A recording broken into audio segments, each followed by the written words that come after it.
నీ సేవలో ఎదురైనా ఎన్నో సమస్యలలో నా బలమును చూచుకుని నిరాశ చెందితిని.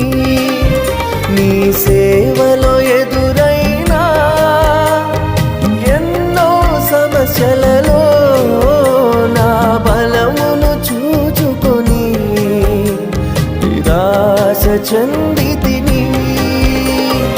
భారమైన ఈ సేవను ఇక చేయలేనని అనుకొనగా, భారమైన ఈ సేవను ఇక చేయలేనని అనుకొనగా, ప్రధాన యాజకుడా యేసు నీ అనుభవాలతో బలపరచితివి. ప్రధాన యాజకుడా